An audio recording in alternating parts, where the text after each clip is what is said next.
ബിസ്മില്ലാഹിർ റഹ്മാനിർ റഹീം.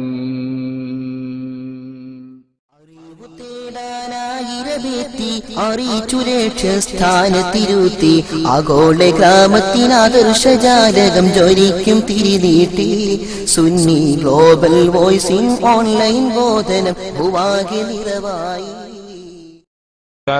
സ്ത്രീകളുടെ നിസ്കാരത്തില് കീഴ്ത്താടിയുടെ അടിഭാഗം കാണാൻ പാടുണ്ടോ എന്നാണ് ചോദ്യം. അസ്സലാമു അലൈക്കും.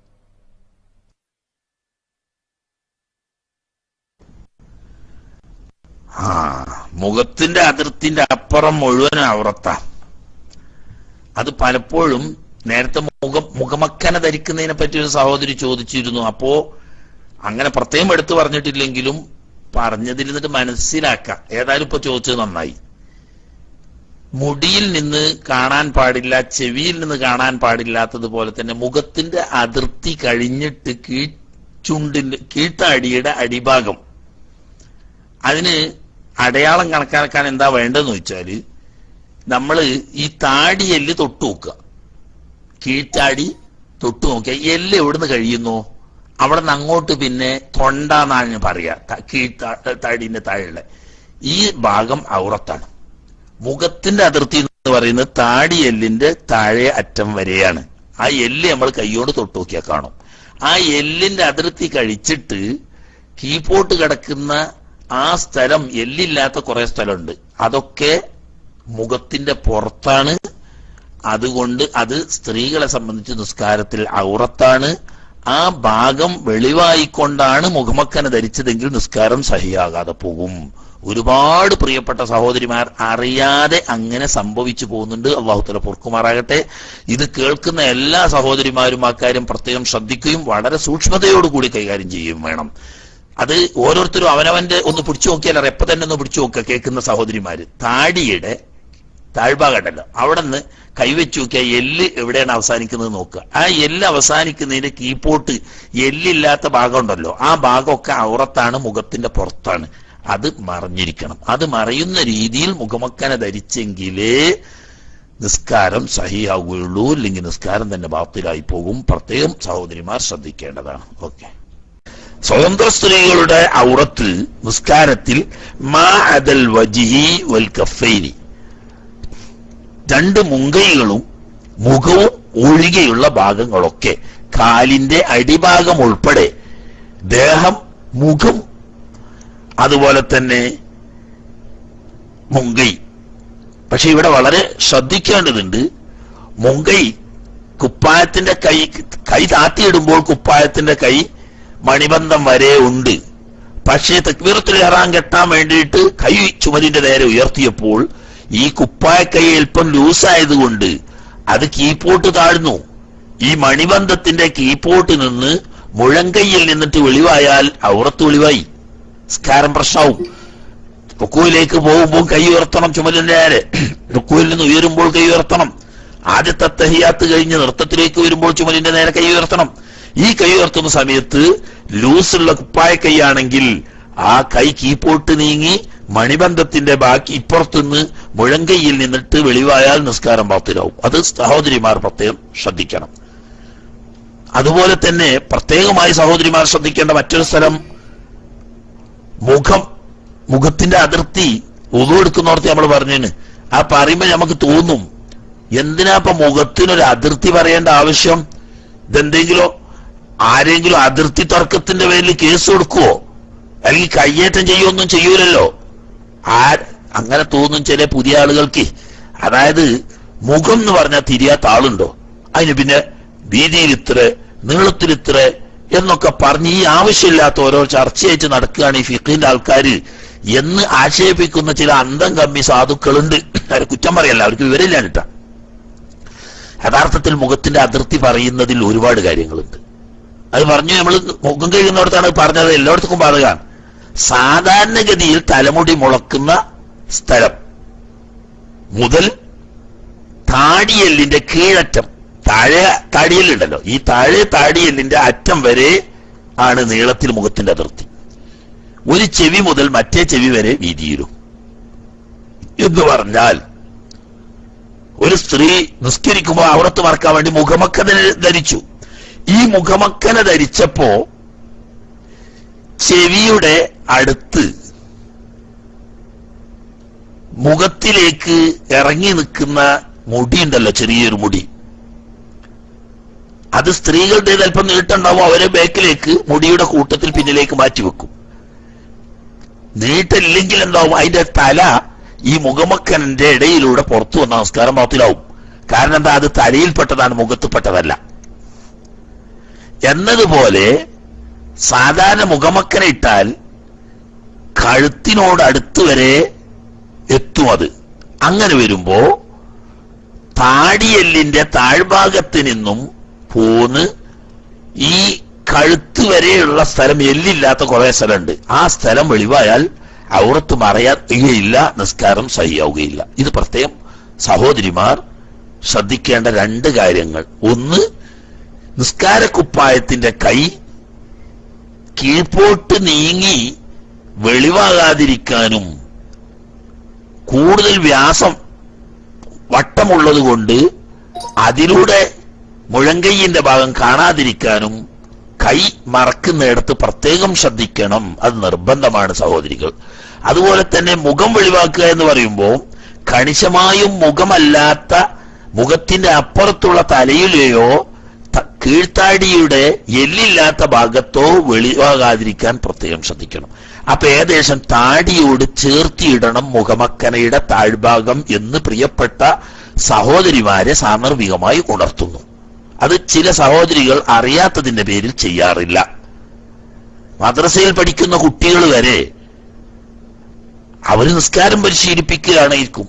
ആ സമയത്ത് കുട്ടികൾ ഈ ഷാള് ചുറ്റുമ്പോ അതല്ലെങ്കിൽ മുഖമക്കന ഇടുമ്പോ പ്രത്യേകം ശ്രദ്ധിക്കേണ്ടതാണ്. കീഴ്ത്താടിയുടെ അടിഭാഗത്തെ എല്ലില്ലാത്ത ഭാഗം തൊട്ടു നോക്കിയാൽ തിരിയും. എല്ലില്ലാത്ത ആ ഭാഗം മുഖമല്ല, മുഖത്തിന്റെ പുറാണ്, അത് ഔറത്തിന്റെ ഭാഗമാണ്. ആ ഭാഗവും കൂടി മറഞ്ഞിരിക്കണം.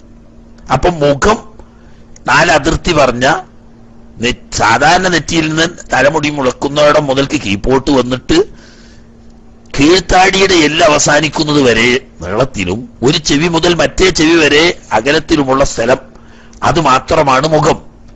അതല്ലാത്ത ഭാഗത്ത് നിന്ന് അല്പമെങ്കിലും വെളിവായാൽ നിസ്കാരം സഹിയാകാതെ വരും. അപ്പൊ കാലിന്റെ അടി വരെ മറയണം എന്നർത്ഥം. ചില സ്ത്രീകളൊക്കെ പർദ്ദ മാത്രം ധരിച്ച് നിസ്കരിക്കുന്നതായും കഅബ ഷരീഫിനെ തവാഫ് ചെയ്യുന്നതായും ശ്രദ്ധയിൽപ്പെടാറുണ്ട്. തവാഫ് ചെയ്യുന്നത് നിസ്കാരത്തിന്റെ അതേ വിധി തന്നെയാണ്. അപ്പൊ കാലിൽ സോക്സ് ധരിക്കാതെ സാധാരണ പർദ്ദ ധരിച്ചാൽ കാലിന്റെ മോൾഭാഗം ചിലപ്പോൾ വേണമെങ്കിൽ പാദത്തിന്റെ പുറം ഭാഗം മറഞ്ഞെന്നിരിക്കും. പക്ഷേ നടക്കുന്ന സമയത്ത് കാല് പൊക്കുമ്പോൾ കാലിന്റെ അടിവശം വെളിവാകും. നിസ്കാരത്തിലാണെങ്കിൽ സുജൂദ് ചെയ്യുന്ന സമയത്ത് കാലിന്റെ അടിഭാഗം ഉള്ളംകാൽ വെളിവാകും. അങ്ങനെ വെളിവായ നിസ്കാരം ബാത്തിലാവും. കാരണം മറക്കൽ വുജൂബില്ലാത്ത 2 സ്ഥലം കൈ, മുങ്കൈ മാത്രവും മറ്റൊന്ന് മുഖവുമാണ്. കാലിന്റെ അടിഭാഗം വരെ ഔറത്താണ്. അതുകൊണ്ട് നിസ്കാര കുപ്പായം സാധാരണ ഇട്ട് നിസ്കരിക്കുമ്പോൾ വലിയ നീട്ടുള്ളതായിരിക്കും. അത് സുജൂദിൽ പോകുമ്പോഴും കാലിന്റെ അടിഭാഗം മറയാൻ മാത്രം വലിപ്പമുണ്ടാവും. പക്ഷേ എന്നാലും സഹോദരിമാരോട്, പ്രത്യേകിച്ച് കുട്ടികളായ ചെറുപ്പക്കാരികളോട് പ്രത്യേകം ഉണർത്താനും ഉപദേശിക്കാനുമുള്ളത്, നിസ്കരിക്കാൻ നിൽക്കുമ്പോൾ കാലിൽ സോക്സ് ഇട്ടിട്ടില്ലെങ്കിൽ നിങ്ങളുടെ ഈ നിസ്കാര കുപ്പായം പൂർണ്ണമായും നിങ്ങളുടെ കാലിന്റെ അടിഭാഗം മറയും എന്ന് ഉറപ്പുവരുത്തണം. അല്ലാതെ നിങ്ങൾ സുജൂദിലേക്ക് പോകുമ്പോൾ കാലിന്റെ വിരലുകളുടെ പള്ള നിലത്തൂന്നി കാല് നാട്ടി നിർത്തുമ്പോൾ കാലിന്റെ അടിഭാഗം വെളിവായിപ്പോയാൽ അറിയാതെ നമ്മുടെ നിസ്കാരം ബാത്തിലായി പോകും. പ്രത്യേകം ശ്രദ്ധിക്കണം. പർദ്ദ ഇട്ട് നിസ്കരിക്കുന്നവർ, അതുപോലെ തന്നെ പർദ്ദ ഇട്ടുകൊണ്ട് തവാഫ് ചെയ്യുന്നവർ നിർബന്ധമായും കാലിൽ സോക്സ് ധരിച്ചുകൊണ്ട് കാല് മറച്ചിരിക്കണം. ആ കാര്യം പ്രത്യേകം ഒന്ന് സാന്ദർഭികമായി ഉണർത്തി എന്ന് മാത്രം. സ്ത്രീകൾ നിസ്കാരത്തിൽ മുഖമക്കന ധരിക്കേണ്ടത് ആ രൂപം ഒന്ന് വിവരിച്ചു കൊടുക്കാനാണ്. ഇൻഷാ അല്ലാഹ് മൈക്കൂട്ട്.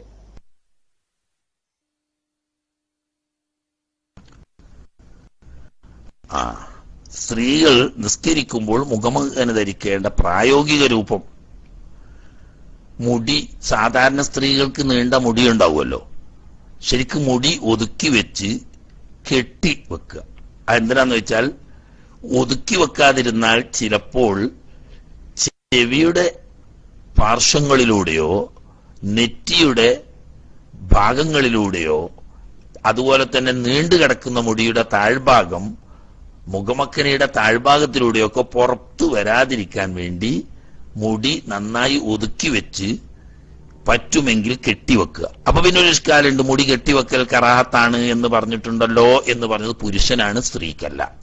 പുരുഷൻ നീട്ടി വളർത്തുന്ന മുടിയുള്ളപ്പോൾ ഇവിടത്തെയൊക്കെ ചെക്കന്മാര് കാണാം പെണ്ണുങ്ങളെ പോലെ നീണ്ട മുടി. അങ്ങനെ ഉണ്ടെങ്കിൽ പുരുഷൻ മുടി കെട്ടിവെക്കാൻ പാടില്ല, കാരണം അവന് ഔറത്തല്ലല്ലോ, തുറന്നിട്ടോട്ട് അതിന് കേടില്ല. അതേസമയത്ത് സ്ത്രീകളെ സംബന്ധിച്ച് മുടി ഔറത്താണ്. അവരത് നന്നായി ഒതുക്കി കെട്ടിവെച്ച് ആദ്യം മുഖമക്കന ധരിക്കുക. മുഖമക്കന ധരിച്ച് അവിടെ നെറ്റിയുടെ ഭാഗത്ത് നിന്നോ ചെവിയുടെയും നെറ്റിയുടെയും ഇടയിലൂടെയോ മുടി പുറത്ത് കാണുന്നില്ല, ചെവിയുടെ ഭാഗം പുറത്ത് കാണുന്നില്ല എന്ന് ഉറപ്പ് വരണം. ഒക്കെ കാരണം ഔറത്താ. മുഖം മാത്രം പുറത്തു വന്ന് ബാക്കിയുള്ള ഭാഗം മറയുകയും എന്നിട്ട് അതിന്റെ മുകളിൽ കുപ്പായം ധരിക്കുകയും ചെയ്യുക. എന്നാൽ നീണ്ടു നിൽക്കുന്ന മുടി ഉണ്ടെങ്കിൽ പോലും അത് കുപ്പായം കൊണ്ട് മറഞ്ഞുകൊള്ളും. അതായത് ആദ്യം നിസ്കാര കുപ്പായം ഇട്ട് അതിന്റെ മുകളിൽ മുഖമക്കന ധരിച്ചാൽ ചിലപ്പോൾ റുക്കോയിലേക്ക് പോകുമ്പോഴോ സുജൂദിലേക്ക് പോകുമ്പോഴോ ഒക്കെ ഈ മുഖമക്കന കീഴ്പോട്ട് നീങ്ങുകയും അത് മുഖേന തലമുടിയിൽ നിന്നോ പെരടിയുടെ പിൻവശത്ത് നിന്ന് കഴുത്തിന്റെ പിൻവശത്ത് നിന്നോ വെളിവാകാൻ ഔറത്ത് വെളിവാകാൻ സാധ്യതയുണ്ട്. അത് വരാതിരിക്കാൻ ആദ്യം ഈ പറഞ്ഞതുപോലെ മുടി ഒതുക്കി വെച്ച് പുറത്ത് കാണുന്നില്ല എന്ന് ഉറപ്പുവരുത്തി മുഖമക്കന ധരിക്കുക. ഈ മുഖമക്കന ധരിച്ചതിന് ശേഷം നിസ്കാരക്കുപ്പായം ഇടുക. അപ്പൊ പിന്നെ ഈ നിസ്കാരക്കുപ്പായത്തിന്റെ അടിയിൽപ്പെട്ടു മുഖമക്കന. അപ്പൊ റുക്കൂ ചെയ്യുമ്പോഴും സുജൂദ് ചെയ്യുമ്പോഴും ഒന്നും ഈ മുഖമക്കന നീങ്ങിപ്പോവുകയും അത് മുഖേന ഈ കഴുത്തിന്റെ പിൻഭാഗത്തിൽ നിന്നോ മുടിയിൽ നിന്നോ വെളിവായിക്കൊണ്ട് നിസ്കാരം പാത്തിലാവുന്ന അവസ്ഥ വരാതിരിക്കും. എങ്ങനെയാണ് മുഖമക്കന ധരിക്കേണ്ടത്? അറിയാതെ ചില ആളുകൾ ആദ്യം കുപ്പായിട്ടിട്ട് അതിന്റെ മുകളിൽ മുഖമക്കന ധരിക്കും. അത് വളരെ സൂക്ഷിക്കേണ്ടതാണ്. അങ്ങനെ വന്നാൽ പലപ്പോഴും അറിയാതെ നിസ്കാരം പാത്തിലാകി പോകാൻ ഇടവരും എന്ന കാര്യം പ്രത്യേകം ശ്രദ്ധിക്കുക. അതുപോലെ തന്നെ നിസ്കാര കുപ്പായം നല്ലപോലെ നീളം ഉണ്ടാവുകയും സുജൂദിൽ പോകുന്ന സമയത്ത് കാലിന്റെ അടിഭാഗം വെളിവാകാതിരിക്കാൻ പ്രത്യേകം ശ്രദ്ധിക്കണം. ഒരു പക്ഷേ കാലിൽ സോക്സ് പോലത്തെ ധരിക്കുക. അതല്ലെങ്കിൽ കുപ്പായത്തിന് നിസ്കാര കുപ്പായത്തിന് ആവശ്യത്തിന് ധാരാളം വലിപ്പം ഉണ്ടായിരിക്കുക. അത് തന്നെ നിസ്കരിക്കാൻ നിൽക്കുമ്പോൾ തന്റെ കാലിന്റെ അടിവശത്തിലൂടെ കൂടി ഉൾപ്പെടെ വരുന്ന രീതിയിലാക്കുക. എന്നിട്ട് സുജൂദിലേക്ക് പോകുമ്പോൾ കാല് വിരലുകൾ കുത്തിവെച്ച് കാലുകൾ നാട്ടി നിർത്തുമ്പോൾ കാലിൽ തടഞ്ഞുകൊണ്ട് ഉള്ളംകാലിന്റെ അടിഭാഗം വെളിവാകാതിരിക്കാൻ പ്രത്യേകം ശ്രദ്ധിക്കുകയും കൂടി വേണം എന്ന് ചോദ്യത്തിൽ പെട്ടതല്ലെങ്കിലും കൂട്ടത്തിൽ ഒന്ന് ഉണർത്തി എന്ന് മാത്രം. ഇനി ഇൻഷാ അല്ലാഹ് ആ ഭാഗം കൂടുതൽ വിശദമായി ഔറത്ത് മറക്കുന്നതിനെ സംബന്ധിച്ച് നമുക്ക് പാഠം വരും, അവിടെ ഉണ്ടാവുകയും ചെയ്യും.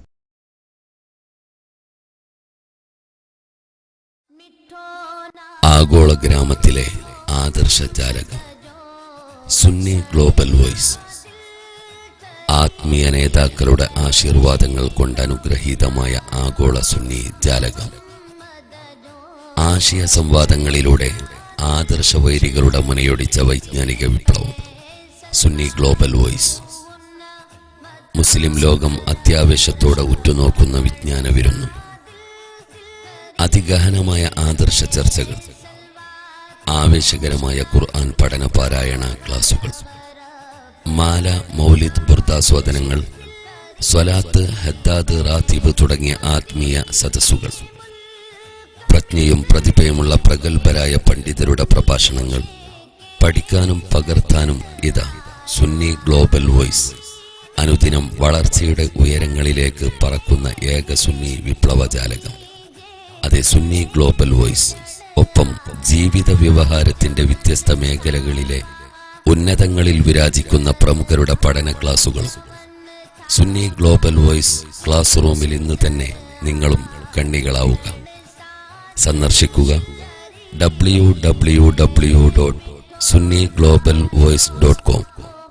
ഇപ്പോൾ www.mobile.sunniglobalvoice.com എന്ന സൈറ്റ് വഴി മൊബൈലുകളിലും ലഭ്യമാണ്.